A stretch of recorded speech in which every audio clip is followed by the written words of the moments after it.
Hey guys, this is Mikro. I'm recording another video right after I did my last one. This one's going to be on how to capture and how to defend the fort and some newer techniques that have come around.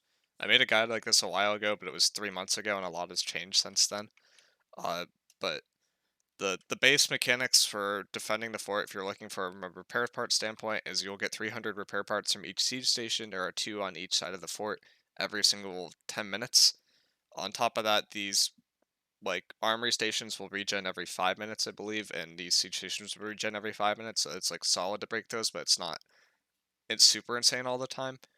And then the base mechanic is horns are very, very important on defense. A horn from this, well, this horn, this horn, and that horn, and the symmetry on the other side could all hit basically point. Those two up top could hit the back respawn, so they're also really good. In general, horns should always be taken down. It should be first prior. It doesn't make a lot of sense to leave them up. Versus companies, if you're from a defender point of view and you are defending, one of the easiest ways to carry a war, if they are not breaking the horns on purpose, is to repair these horns that are kind of angled more like this. They can be broken from outside, but for some reason, some people do not break them. And when you're able to keep them up and repair them, then you're able to blow these whenever they have a hard push, and then you're just able to win because the horn buff is 500 health per second and like a 25, roughly 25 percent ward to every single debuff in the game, as well as a disease reduction effect.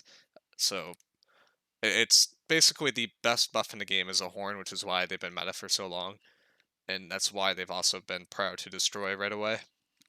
In general, if you have a horn and it's being blown, you should always take the fight, even if you're at a disadvantage, because you will just win because of the horn itself. Other mechanic that is really important as of recent is these dummies will give ult charge. I had a war yesterday where I put an ice pylon down here at the beginning of the war, and I had ult within 30 seconds, which is one of the reasons why ice pylon is so strong in an attack on defense. Is every time you respawn, you could drop it on your dummies, and you can basically just get ult for free.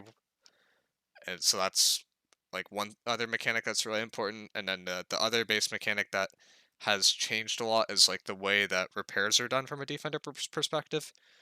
So yeah, I'll bring up the raid pointer thing that I made now.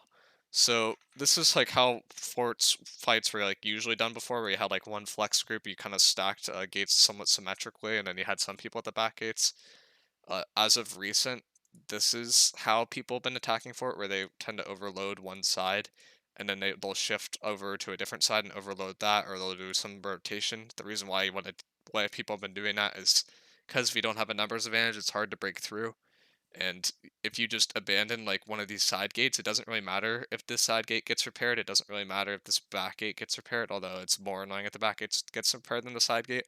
Because if you repair them early, then people will just break them on their next respawn and then they'll go in anyway. And these side gates can be broken by melee and ranged, so they're like very easy to kill, and they also have half the HP of the B gate. So from a repair point of view, you always want to repair this B gate as first prio, your second prio are the back gates, and then last are side points. But in my opinion, side gates should almost never be repaired anymore. And also, when you're repairing gates, you generally don't want to repair them to full. You want to repair them to 99. And the reason why you want to repair them to 99 is so that when they have tempo in fort, meaning they're like pushing in really aggro and you need something to bail you out, then you can just finish the repair on gate. People tend to not want to break them, and if they do break them, they're going to waste more time than if you have the gate fully repaired in the first place. Like if you have your gate fully up and then they break it, then it will actually spend less time than just having it like partially up. The main reason for that is specifically with B is melees can actually break this gate. It's either a bug or a glitch or intentional at this point. It seems like it's a bug, but it's been around for 3 or 4 months, so it's hard to say that it's not a mechanic at this point, and not and like instead of an exploit. So repairing B is like the strongest in the game because melees can't break it, and if you don't full repair, then range have to shoot it, meaning it takes about 3 to 4 minutes for BBs and IGs to physically break this all the way down before they push. And there have been companies that have played against that have physically done that instead of pushing because they're afraid if I repair this while they're in, they're just going to lose because they can't put respawns through B gate. So that's a way to buy a lot of time. The other one that's really strong is if you repair one of the back gates, people will tend to not want to break that back gate, and they'll flood through one of these doors, which means you could stack both of your back groups on one door, and it's really easy to land ice showers on this space. Because from an attacker point of view, you want to run through this, you want to go to the right, and then you want to get up top, and from up top you can start doing things. But this walk is like the most long walk in the game. It is super easy just to get an ice shower off here, easy to get an ice shower off here, easy to get an ice shower off here. And even if you're in this area and say they crash through this gate at the same time, you don't even have to commit to this choke. You could put an ice shower here, and then you could trap them from coming upstairs, and they're just stuck in this like kill box right here where they're just gonna get shot over and over. So it's like really important to control like these zones at the top of ramparts. So yeah, that's like the biggest thing from a defender point of view. From an attacker point of view, of how people tend to break that. If you flood gates and you just wipe everyone on that gate, then you'll just be up numbers, which is so that's like fairly common now. So I'll go back to the raid player. That's why people like do this more, where they stack a gate. Because you flood this, you kill these two people here, say you like lose 2 or 3 people, but you trade up for 10. Well, then you have tempo, and then you have everyone like in this gate now, so you have like the zone control, and then people on the other side of the map have to run all the way over, and like this walk is extremely far, so it will take some time unless they buy haste, but defenders in fort normally don't buy haste because it's not super important for them. So gonna be able to buy time, get your healers set up, and if you all crash in different spots of this gate, then this group over here will be able to support people in B getting through and help pinch this group that's defending B, help support the people up top and pinch them. So basically stacking one side of the fort tends to be better than spreading out everywhere at the same time. And if people get the repair up, you don't really care because you'll just break it down before you do your next big push before you actually push in. So that's like the major developments I'd say is just like stacking and like what to repair. Usually you want one person in your daddy group on B repairing the B gate, because if people slip through and slip past, then you could often just go to the gate and repair it. And if people on their daddy team have to come off to repair the point and get off a point to hit you, because usually they don't have enough range to do anything else, then you're going to actually end up taking or de-ticking the point, because they're going to be wasting more people to go off the point to hit you. So you actually like basically create you get more tick for one person, if that makes sense. If 2 people come off to hit one person, then you're effectively doing your job on point, and you've eliminated one person from being on a point. So it's like a weird spot where someone on this steady gate who won't normally die and can slip off and repair B tends to be very, very good at the spot as a deady repair. And usually the second person that's I think is best to repair is someone on these back gates.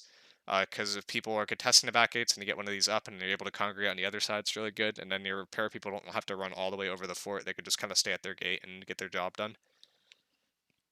And yeah, I think that's the big thing. Use horns. Make sure that your quench shots are up, but I wouldn't like try to prio repairing them anymore. Like just call them out when they are repaired, and then use your parts mostly for these back gates. Don't use parts to like repair a gate. Use it to stop tempo. So if they have tempo and you repair a gate, that's going to stop momentum. But if you just repair the gate before they actually go in, it doesn't really do anything. You just waste parts, which is why I think actually using parts to repair a gate is like almost never worth it.